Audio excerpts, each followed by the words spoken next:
చనిపోయిన వాడు ఉన్నారో ఆ బాధితురాలు భార్య తిరుమల శెట్టి సుజాత గారు మనతో పాటుగా ఎక్స్క్లూజివ్గా లైవ్లో ఉన్నారు. ఆవిడ వెర్షన్ తీసుకుందాం. అసలు ఏం జరిగింది, తన భర్తని ఎందుకు చంపాల్సి వచ్చింది, ఇందులో ఏవైనా కుల అంశాలు ఉన్నాయా లేకపోతే వేరే అంశాలు ఉన్నాయా, ఇన్సైడ్ ఏం జరుగుతుంది. సుజాత గారు మనతో పాటుగా ఉన్నారు. సుజాత అమ్మా, నమస్తే అమ్మా.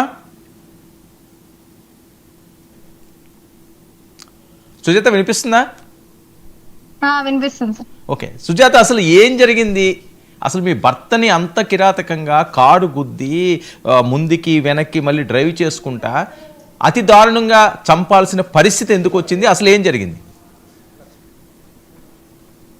వీరిద్దరు చిన్నప్పటి నుంచి ప్రాణ స్నేహితులు సార్. వాళ్ళిద్దరు కాకర్ల హరిశ్చంద్ర ప్రసాద్ అనే అతను, తిరుమల శెట్టి లక్ష్మీనాయుడు అనే అతను, వీళ్ళిద్దరు చిన్నప్పటి నుంచే ప్రాణ స్నేహితులు. కాకర్ల హరిశ్చంద్ర ప్రసాద్ అనే అతను జేసీబీ నడుపుతారు అన్నమాట. అంటే జేసీబీ కిందకి వర్క్ కి నా హస్బెండ్ నా మర్దులు వెళ్తారు. ట్రాక్టర్ల మట్టి తోలకం కానీ ఇసుక తోలకం కానీ నా వెళ్తుంటారు మా వాళ్ళు. అక్కడ వాళ్ళిద్దరికి ఫస్ట్ చిన్న ఘర్షణ ఏదో జరిగింది. అక్కడ ఏం జరిగింది ఏంటనేది ఇప్పటికీ నాకు సరైన సమాచారం లేదు. ఎందుకంటే నాకనేది ఏంది చెప్పరు నా భర్త. అలా వాళ్ళకి అక్కడ ఏదో జరగడం వల్ల ఇతను టార్గెట్ నా భర్తని టార్గెట్ చేశారు. అది ఎలా ఏంది అనేది, ఎలా చేయాలి ఏంది అనేది మరి వాళ్ళ అంచనాల ప్రకారం ఏంటో తెలియదు. కానీ నాకు వాట్సాప్ మెసేజెస్ కాల్స్ చేయడం జరిగింది. ఇతను ఈ భర్తని మేము ఏమైనా చేస్తాము, మాకే ఎదురొస్తాడా, నాకే ఎదురు తిరుగుతాడా అనేలాగా మాట్లాడాడు. అది నేను ఇంట్లో చెప్పాను. ఓకే చెప్పాను నా భర్తకి, నేను చెప్పాను ఇలా నాకు వచ్చి ఇలా చెప్పారు, మీకు ఏదో గొడవలు కాదమ్మా. అసలు మీ ఫోన్ నుంచి మీ ఫోన్కి దీనికి ముందు, ఈ ఘటన జరగకముందు లేకపోతే ఈ బెదిరింపులు రాకముందు మీకేవో పర్సనల్గా అబ్యూజ్డ్గా మెసేజ్లు పెట్టేవారు, మిమ్మల్ని ఏదో ఇబ్బంది పెట్టేవారు అని కదా వస్తున్న టాక్. అందులో నిజమెంత?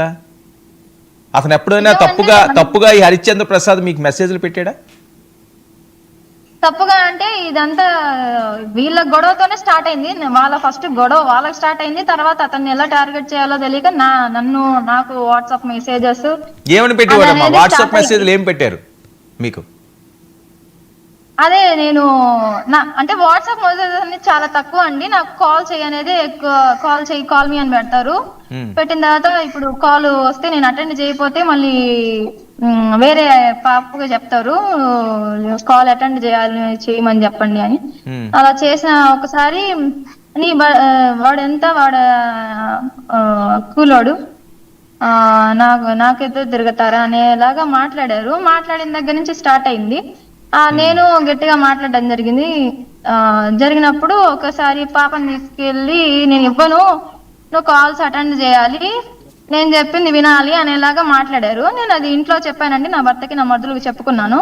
2-3 సార్లు హెచ్చరించారు అతన్ని, ఇలా చేయడం ఎంతవరకు కరెక్ట్, నువ్వు ఇంట్లో ఆడవాళ్ళ జోలికి రావద్దని చెప్పారు. వాళ్ళ తండ్రికి కూడా చెప్పారు. ఇప్పుడు ఏదైతే నిందితుడు ఉన్నాడో అతని తండ్రికి కూడా నా భర్త చెప్పారు, ఇంట్లో ఆడవాళ్ళ జోలికి మాత్రం రావద్దు, ఏదైనా ఉంటే నాతో మాట్లాడండి, మీకు మాకు కదా సమస్య అనేలాగా మాట్లాడారు. అయినా అతను నాకు చెప్పేంతటోళ్ళ అనేలాగా రిపీట్ చేస్తూనే ఉన్నారు. రిపీట్ చేయడం అంటే ఎంతసేపటికి మనం తక్కువ చేసి మాట్లాడేవాళ్ళు. తక్కువ చేసి మాట్లాడి మీరు కూలళ్ళు అంటే మేము ఇస్తేనే మీకు నడుస్తుంది, మీరు 4 ఇళ్ళోళ్ళు బలిజోళ్ళు అనేలాగా మాట్లాడాడు. అది చెప్పాను. చెప్పిన తర్వాత వీళ్ళు వెళ్ళేసి ఇంట్లో ఆడవాళ్ళకు ఫోన్ చేయొద్దు అని చెప్పేసి. సుజాత, ఒక విషయం ఏనండి, మీకు హరిశ్చంద్ర ప్రసాద్కి ఇంతకు ముందు పరిచయం ఉందా? పరిచయం అంటూ ఏం లేదు సార్. మాది లవ్ మ్యారేజ్, నాది నా హస్బెండ్ లవ్ మ్యారేజ్. మాకు ఫ్రెండ్స్ అందరు కలిసి, నా హస్బెండ్ ఫ్రెండ్స్ అందరు కలిసి మ్యారేజ్ చేశారు. ఓకే, అందులో ఇతను ఉన్నాడా? అలా ఉన్నారండి. ఆ పెళ్లి చేసినప్పుడు హరిశ్చంద్ర ప్రసాద్ ఉన్నాడు, ఇతనే చేశాడు? ఉన్నారు. ఓకే, అలా మాది ఎలాగా లవ్ మ్యారేజ్, అతన్ని కూడా అలాగే లవ్ మ్యారేజ్ అండి. నా హస్బెండ్ దగ్గర ఉండి వాళ్ళకి పెళ్లి కూడా చేశారు. అలా పరిచయం అంటూ ఇంకా అప్పుడు చూడడమే. ఇంకా నా హస్బెండ్ వాళ్ళ దగ్గరికి పనికి వెళ్తారని తెలుసు. అది ఒకసారి షోరూమ్ పెట్టారు, అక్కడ మెకానిక్ సర్వీస్ ఇచ్చారు. ఇంకా తర్వాత ఇప్పుడు జేసీబీ కింద ట్రాక్టర్స్ కి వెళ్తున్నారు. వాళ్ళ దగ్గరే పని చేస్తున్నాడు అయినా మీ హస్బెండ్? అవునండి అవునండి. ఓకే. అలా వాళ్ళకి ఈ ఈ ఏదో ఘర్షణ జరిగింది. అదేంటనేది ఏంటనేది అది ట్రాక్టర్ల విషయం అని చెప్పి తెలిసింది.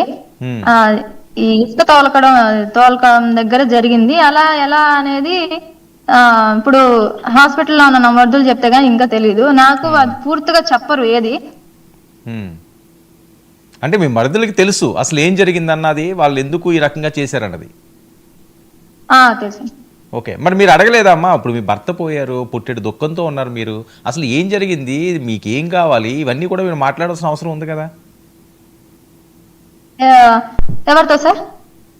మీ మరుదులతో అవనియండి, లేకపోతే అధికారులతో అవనియండి, ఎవరితో మాట్లాడారా? ఎవరైనా వచ్చారా మీ దగ్గరికి పరామర్శ? అధికారులతో అయితే నేను అన్ని పూర్తి స్థాయిలో అన్ని మాట్లాడుతున్నాను. వాళ్ళు చేయగలిగిందని చేస్తున్నారు. పోలీస్ స్టాఫ్ కూడా నాకు అన్ని చెప్తున్నారు. నాకు ఎప్పటికెప్పుడు ఇన్ఫర్మేషన్ ఇస్తున్నారు. వాళ్ళకి చేయాల్సింది చేస్తున్నారు. మర్దుల్లో అంటే ఇంకా హాస్పిటల్లో ఉన్నారు. ఇప్పుడు మాట్లాడే సిచ్యువేషన్ కాదు. వాళ్ళు ఇప్పుడు కోలుకునే స్థితిలో లేరు. ఇప్పటికీ నా భర్త చనిపోయాడన్న సంగతి నా మర్దులకు తెలియదు. అవునా?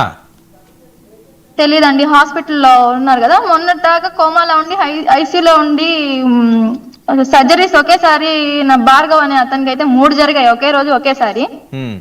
ఇంకా పవన్ కి 2 సర్జరీస్ ఒకేసారి జరిగాయి. పవన్ కి అయితే ఇక్కడ నడుము దగ్గర నుంచి కింద భాగం వరకు స్పర్శ లేదు అసలు. అది సంవత్సరం పట్టొచ్చు, ఒక లైఫ్ టైం కూడా పట్టొచ్చు. ఇప్పుడు స్పర్శ వస్తుంది అనేది కూడా మేము చెప్పలేము. కానీ అసలు కాదు సుజాత, ఇప్పుడు మీ ఇద్దరికి ఆయన దగ్గరుండి పెళ్లి చేసిన దాంట్లో అతను ఉన్నాడు అంటున్నారు, అతని దగ్గరే ఇతను పని చేస్తున్నాడు అంటున్నారు, వీళ్ళు చాలా స్నేహంగా ఉండేవారు అంటున్నారు. కానీ ఇంత కిరాతకంగా చంపే అంత కోపం ఎందుకు వచ్చి ఉంటుంది? ఏదో ఒక సందర్భం ఉంటుంది కదా, అది అయ్యి ఉండొచ్చేమో అని.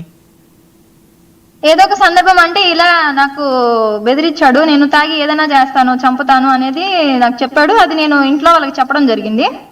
అలాంటప్పుడు వీళ్ళు రియాక్ట్ అయ్యారనమాట. వెళ్ళేసి అడిగారు, ఇలా నువ్వు చెప్తున్నావు ఎంతవరకు కరెక్ట్? అతనిది ఏంటంటే క్రిమినల్ మైండ్ అండి. First of all criminal mind. నన్ను అంటారా, నన్ను చేస్తారా, మీ అధికారం ఎంత, మీరెంత అనేలాగా ఉంటాడు. అంటే ఇంతకుముందు కూడా అలాంటి గొడవలు ఎవరితోటన్నా చేసేవాడా? ఎవరినన్నా కొట్టడం కానీ, బెదిరించడాలు కానీ, ఆయన మీద ఏమైనా కేసులు కానీ అలాంటివి ఏమైనా ఉండేవా గతంలో? ఉన్నాయి అంటున్నారండి. ఉన్నాయని నాకు కూడా ఒకసారి 2-3 సార్లు ఈయన కాల్స్ మాట్లాడుతున్నప్పుడు నేను వినింది.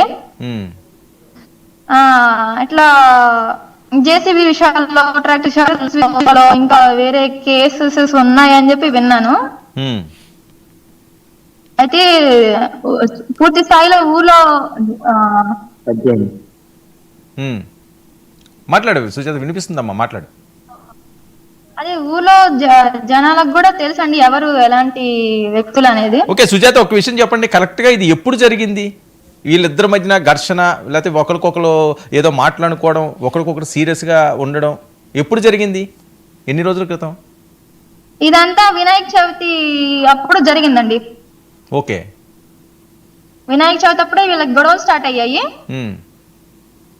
అక్కడ నుంచి నా భర్త 2-3 సార్లు దూరం పెట్టేశాడు. వర్క్ కూడా అతని దగ్గరికి వెళ్ళట్లేదు. కానీ అతనే వచ్చేసి రారా రే నువ్వు లేకపోతే ఎలా, అది అని చెప్పి మాట్లాడారు. సో మీ ఇంటికి వచ్చేవాడు అతను?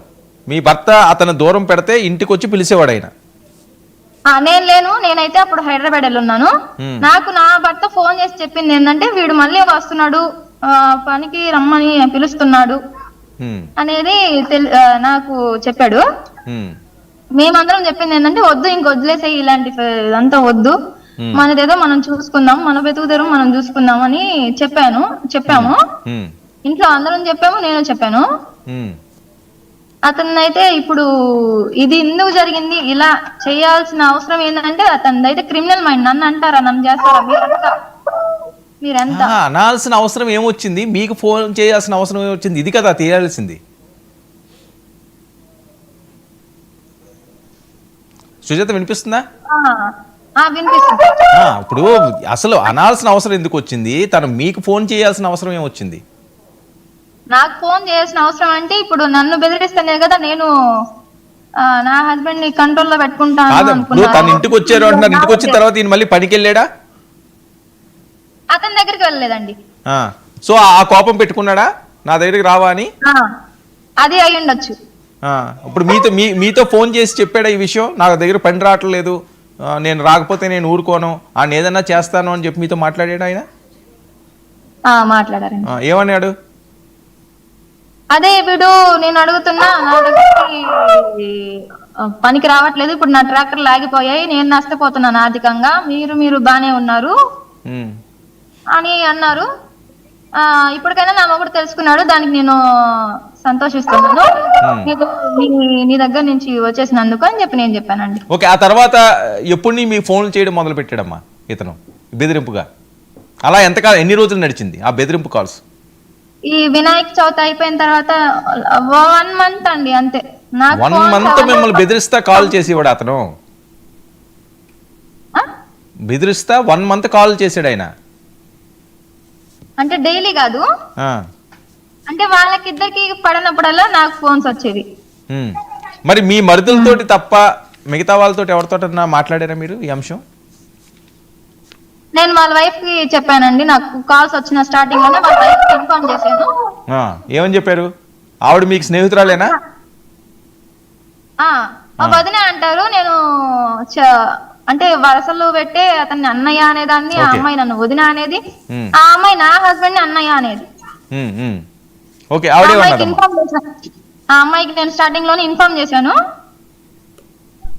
ఇలా కాల్స్ వస్తున్నాయి, నాకు కాల్స్ వస్తున్నాయి, చెప్పమ్మా మీ హస్బెండ్ నువ్వు చెప్పుకో, వీళ్ళిద్దరికి పడకపోతే నాకు ఫోన్ చేయడం ఏంటి అనేది నేను చెప్పాను. చెప్తే నేనేం చేయను వదినా, నా మాటలు వినేవాళ్ళు ఎవరు లేరు అని. ఆ కోపం కూడా ఉందా అతనికి వాళ్ళ వైఫ్కి ఈ విషయం చెప్పారని? అవునండి. కాదమ్మా సుజాత, ఒక్క విషయం, ఓకే ఇప్పుడు మీరు ఈ బాధల్లో ఉన్నప్పుడు ఈ మాట అనొచ్చో అనకూడదో బయట జరుగుతున్న ప్రచారం మాత్రమే నేను చెప్తున్నాను. తనకి మీకు ఏదో సంబంధం ఉందని చెప్పి ఒక పుకారు లేపుతున్నారేంటి? ఊర్లో జనాలంతా ఇదే పుకారు క్రియేట్ చేసేసారు. అది ఎందుకు అనేది కూడా నేను చెప్తాను, ఎందుకంటే అతను నాకు కాల్స్ రావడం స్టార్ట్ చేసినప్పుడే నేను వాళ్ళ వైఫ్ కి చెప్పేశాను. అసలు క్రియేట్ చేసింది కూడా ఇతనేనండి ఊర్లో కూడా. వాళ్ళ వైఫ్ కి చెప్పాను, చెప్తే వాళ్ళ వైఫ్ చెప్పాననే ఒక కోపం ఒకటి, నా హస్బెండ్ కి చెప్పాను అనే కోపం ఒకటి, ఎందుకంటే నా ఫ్రెండ్ కి నా గురించి చెప్పావు, నీ అంత కూడా చూస్తాను అనేలాగా ఒకసారి మాట్లాడారు. నేను ఇలా చేయాలనుకుంటే చేస్తాను, ఏదైనా నేను ఇది చెప్పాలనుకుంటే చెప్పేస్తాను, అది నా క్లారిటీ నాకుంది అనేలాగా చేసేసారు. ఊర్లో జనాలు కూడా ఇప్పుడు అనుకోవడం కూడా అదే, నా వల్ల చనిపోయారు అనేది కారణం అనేది అనుకుంటున్నా. సో ఈ విషయం తీసుకెళ్లి ఆయనకి చెప్పారు, మీ ఆయనకి చెప్పారు, మీ భర్తకి మరుదులకి చెప్పారు, అంతేనా? వీళ్ళు వెళ్ళి మరి హరిశ్చంద్ర ప్రసాద్ని కొట్టారట, నిజమా? అవునండి. ఈ అంశంలోనేనా? ఈ విషయంలోనే. అది నాకు లాస్ట్ ఫోన్ చేసి, నేను ఏమైనా చేస్తాను, నువ్వు చెప్పుకో, నాకేం భయం లేదు, ఈ బలిజోళ్ళు ఎంత అనేలాగా మాట్లాడినప్పుడు నేను చెప్పానండి. చెప్తే ఇంకా వీళ్ళు ఫోన్ చేసి అడిగారు, నా భర్తే ఫోన్ చేసి అడిగారు, నేను చెప్పలేదు, అమ్మాయే చెప్తుంది, ఏదో కావాలని చెప్తుంది అనేసి నా మీద చెప్పారు అతను. సరే అమ్మాయి చెప్తుందా నువ్వు చెప్తుందా ఏం చెప్తున్నారు, సరే ఇక్కడికి రా మాట్లాడదాం అని చెప్పి పిలిచారు. పిలిచినప్పుడు అతను రాలేదండి. అతను టార్గెట్ ఏంటంటే వీళ్ళనే అక్కడికి రప్పించుకునేలాగా రెచ్చగొట్టి మాట్లాడాడు. ఏం మాట్లాడనేది నాకు తెలీదు, వాళ్ళు పక్కకెళ్ళి మాట్లాడారు, రెచ్చగొట్టే టైప్ లో మాట్లాడారు. వీళ్ళు వెళ్ళారు, 4 వెళ్ళారు, వీళ్ళ అన్నదమ్ములు 4 వెళ్ళారు. వెళ్ళి వాళ్ళ ఇంటి దగ్గర 4 అండి, ఒక తల్లి పిల్లలు 2, ఒక తల్లి పిల్లలు 2.